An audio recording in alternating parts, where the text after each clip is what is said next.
Hey everyone, I wanted to go over the new and exciting news that we got for Pokemon Unite, which is getting a brand new balance patch that's set to sort out a lot of Pokemon balancing, because obviously some of the Pokemons have been a little bit more powerful than others when it comes to the meta balancing.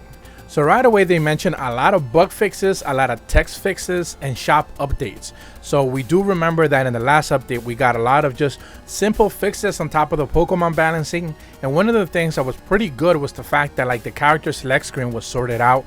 So we expect to see the shop updates mean that essentially the shop is going to get a whole heck of a lot faster to select things and move on forward. But when it comes to the Pokemons themselves, right away we see that Crustle is getting the Stealth Rock abilities cooldown reduced, the damage dealt to Pokemons increased, and Rock Tomb is getting his damage on Pokemon increased as well. So Crustle is pretty much getting buffed all the way around, which is a little bit of a surprise since he was already mid-tier and he didn't necessarily need a whole heck of a lot of help. Garchomp in the meantime is getting a movement speed change, and I'm going to talk about that in a little bit, but also Bulldoze is getting the opposing Pokemon damage increased, and Dragon Rush is getting his cooldown reduced. So Bulldoze and Dragon Rush are getting buffed. But the interesting thing here is that movement speed change for Garchomp, and it doesn't necessarily mean what. Is it getting faster? Is it getting slower? We don't necessarily get any information when it comes to that. We do know that he dashes a whole heck of a lot in a lot of his moves, so are they gonna like balance that and slow down a bit since the moves now do a little bit more damage? We don't necessarily get to know the details, which again I think that they need to work on the details a little bit further when it comes to these patch notes. Slowbro is getting his Surf abilities damage and effects decreased, while Scald is getting bug fixes and damage to opposing Pokemons increased, so it's getting a little bit of a balancing here and there. Snorlax, however, is getting the Heavy Slam abilities damage to opposing Pokemon decreased, and the block duration effects to a Pokemon's decreased as well. Also, Flail is getting a move upgrade, which again doesn't necessarily tell you what that actually entails, and its Unite move, Power Snap, is getting its HP restoration decreased. So essentially what you're looking at here as Snorlax is pretty much getting nerfed. Now Crustle is getting buffed, Snorlax is getting brought down a little bit, so you're going to see a lot of swapping here and there happening with basically the two main tanks in the game. Now Green Ninja is one of the Pokemon that a lot of people think that in the meta has been extremely powerful as of late, and we're seeing the Smoke Screen abilities move damage downgraded and the cooldown lengthened. Meanwhile, the Water Shuriken is getting cooldown reduced, but the damage to opposing Pokemon increased. Meanwhile, Double Team is getting its cooldown reduced. So it's interesting, it's getting two buffs and one nerf kind of in a way, and for a Pokemon that again a lot of people already think is pretty powerful, not necessarily sure I get the gist of it. Meanwhile, Wigglytuff is getting its Unite move basically with just bug fixes, and that's actually the slew of a lot of the changes here that we're going to see going forward. Cinderace's basic attack is also seeing bug fixes. Meanwhile, Alola Ninetales Snow Warning is getting bug fixes, and Aurora Veil is getting bug fixes as well. Gardevoir's basic attack are getting bug fixes, and the Psychic ability is also seeing bug fixes.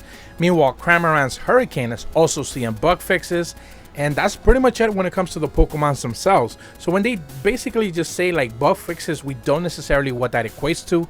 Does it mean that there were some moves doing more damage when certain effects or certain like situations in a very specific point in time happening, or were they actually doing less damage, or effectively like full effects not taking place, or depending on some of the items that were equipped they were not taking full effect, anything along those lines? Because again, the patch notes are not necessarily all that detailed. We don't necessarily get the full information when it comes to like what bug fixes actually mean.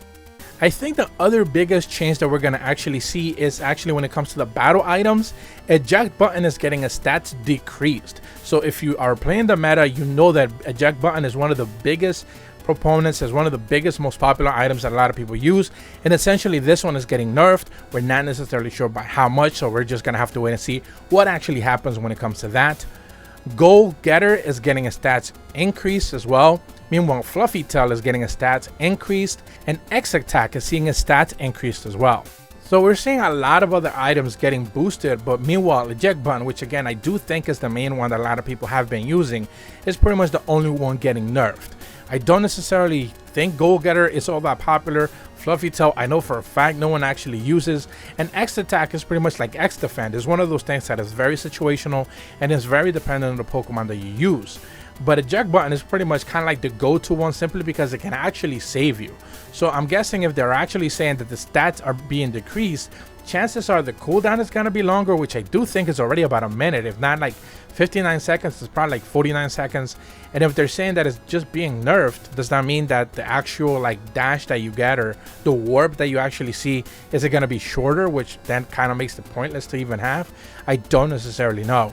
I would love to see like more introduction of newer items, especially some that are like probably gonna dealing with like status effects and stuff like that. We don't necessarily have that right now. Statuses are kind of like dominant the game. It's kind of interesting because even Blizzy coming into the game right now is being touted as one of those needed Pokemon, because so many status effects are just being dashed out here and there.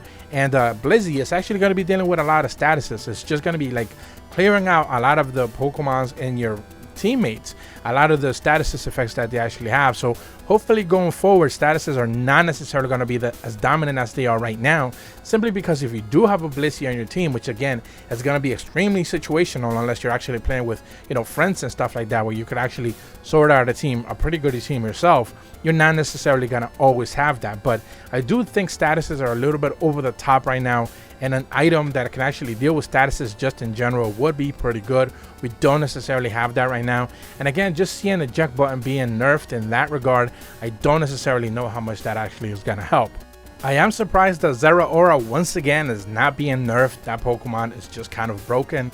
The discharge is just broken. It has been for quite a bit, and pretty much since the point of launch, and they're not necessarily doing anything about it.